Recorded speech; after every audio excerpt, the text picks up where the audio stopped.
Good evening बच्चों। Good evening sir. देखो आज एक और लेकर के कोऑर्डिनेट ज्योमेट्री का एक बेस लेकर आया।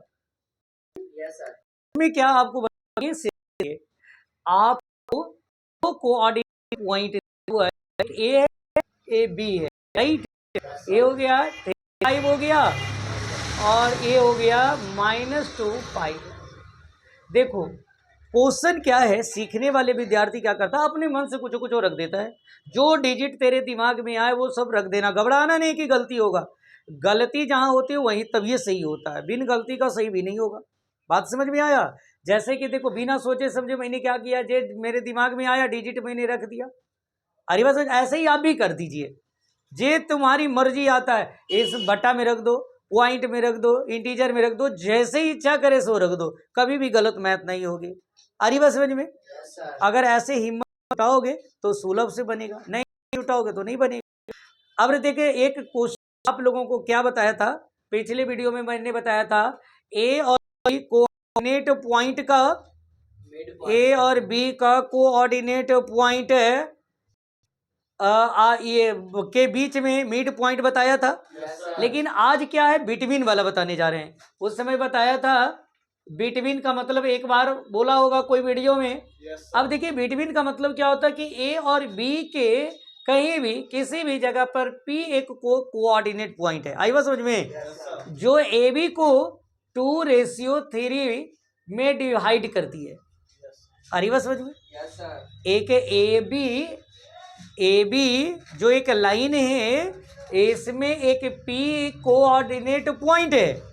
ऐसे कोऑर्डिनेट पॉइंट है जो ए बी को 2:3 में डिवाइड करती है, राइट।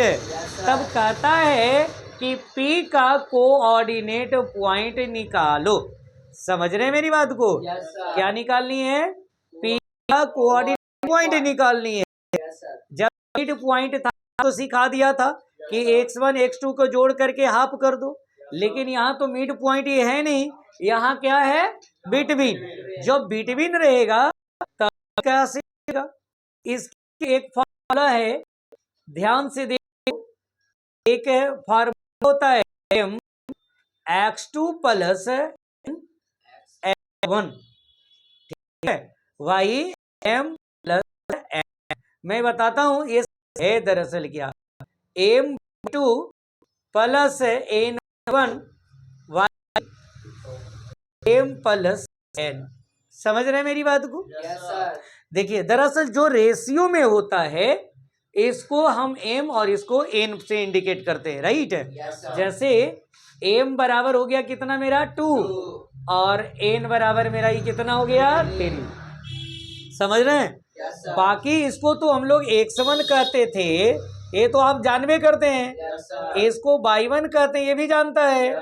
एक x2 है, x2 मेरा कितना तेल है और y2 कितना तेल है। ऐसे करके मैंने आपको सिखाया था। तो बस सर सब चीज तो हो गया, बाकी बचा ही क्या है? नहीं, अब इस पे मान बैठा देना है। समझ रहे मेरी बात को? कैसे बैठेगा? अब देखिए ई एम है, एम का वैल्यू मेरा कितना तेल है, यहाँ देखिए 2 हो गया, n2 x2 है, x2 का वैल्यू कितना तेल है -2 दे दिया, प्लस n है, n का वैल्यू कितना तेल है, n2 x1 का वैल्यू कितना तेल है। कोई दिक्कत? अभी m और n है, m का वैल्यू कितना हो गया प्लस n का वैल्यू, कोई भारी लगा? अब क्या करेंगे इससे, देखिए यहाँ देखिए ई एम है, एम का वैल्यू कितना हो गया, एन y2 का वैल्यू कितना हो गया प्लस एन का वैल्यू और y1 का वैल्यू, और ये क्या हो गया 2 + 3। देखिए कितना आसान है। इस सबसे एक सवाल में x2 और x1 है ना, x2 और x1 के साथ mn मल्टीप्लाई किया हुआ है। याद रखना कितना आसान है। और y वाला के साथ वही है, सेम वही है।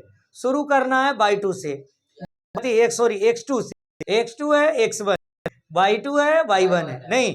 अब बाकी देखो mn m प्लस n सब में नहीं है, यानी सब सेम है। हल्का फल्का दिमाग में रखना है कि कैसे फार्मूला याद रखना है। फार्मूला रखना भी याद आसान है, आसान नहीं है, बस बाकी सोल्व तो आसान है, सोल्व करना है ना। Yes, sir. कितना, Minus 4 प्लस कितना हो गया 9, ये कितना हो गया 10 plus 15. और ये 10 प्लस 15 कितना, 5. ये 5 आ गया और ये कितना आ गया 5. 5।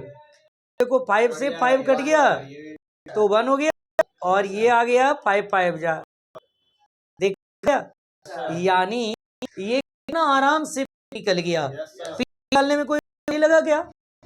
अगर इस कितनों रेशियो 2 रेशियो रहे, 4 रेशियो 5 रेशियो रहे, 7 मतलब कितनों आ जाए रेशियो में, तो क्या ऐसे मान नहीं मिलेंगे? समझ मेरी बात? अब देखिए ये क्वेश्चन को कैसे हम बनाते हैं, अब ध्यान से देखिए। एक क्वेश्चन और बताने जा रहा हूं। ये मेरा कोऑर्डिनेट कितना निकला 1 5, इसका कोऑर्डिनेट पॉइंट हमारा समझ में आ गया, कितना निकल गया 1 और 5। अब देखिए इससे कैसे क्वेश्चन बना के अपने से सीखते हैं। अगर चाहते हैं कि अपने से सीखे तो देखिए कितना आसान है, सरल है। सबसे पहले है ए दिख रहा है, इसके जगह पर आप ए दीजिए। क्या दे दिया ए। अब कहता है कि इसे ए क्वेश्चन है, कहता है वैल्यू निकालो। लो बता कैसे निकलेगा, क्वेश्चन यही है।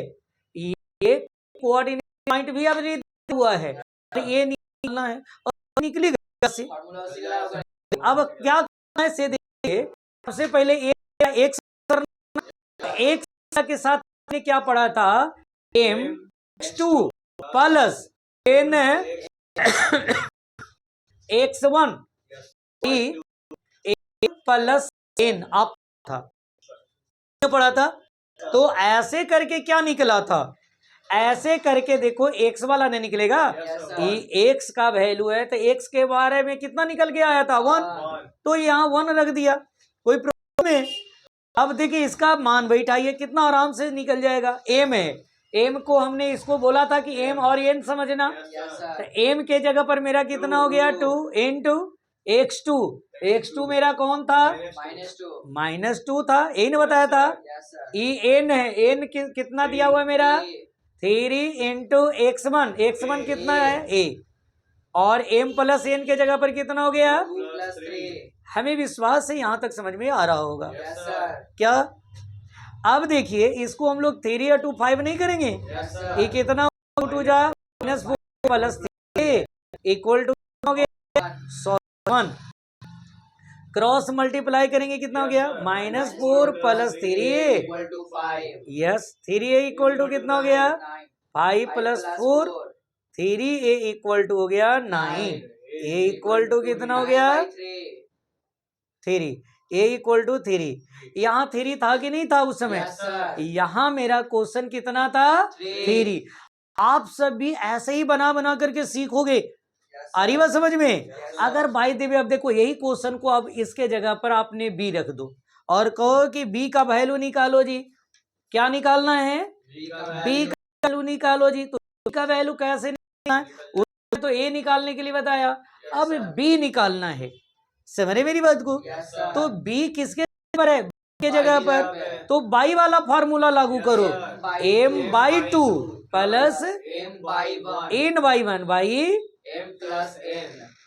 n इक्वल टू, देखो ये बाई है तो बाई के जगह पर कितना मेरा निकला हुआ है, तो ये 5 रख दिया। बाकी वैसा ही मान बैठा दीजिए ना, हंसते खेलते निकल जाएगा।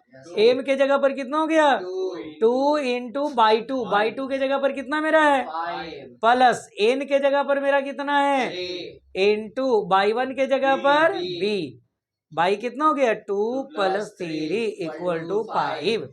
नहीं समझ में आया। अब देखिए 3 2 5 हो गया, 5 2 जा कितना हो गया प्लस 3b इक्वल टू कितना हो गया, क्रॉस मल्टीप्लाई करेंगे कितना हो गया 10 plus 3b equal to 25। 3b equal to क्या हो गया 10, ये प्लस है माइनस होगा, 3b इक्वल टू कितना हो गया 15, b इक्वल टू कितना हो गया यानी b इक्वल टू 5।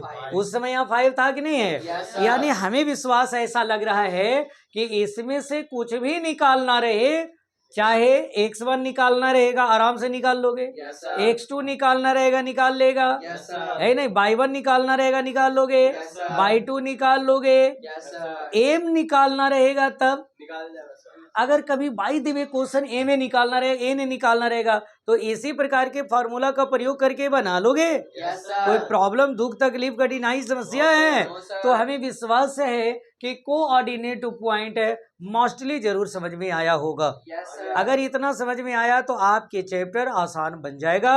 और अभी इसमें और कुछ बेसिकली चीज है जो नेक्स्ट वीडियो में बनाएंगे। तब तक के लिए धन्यवाद।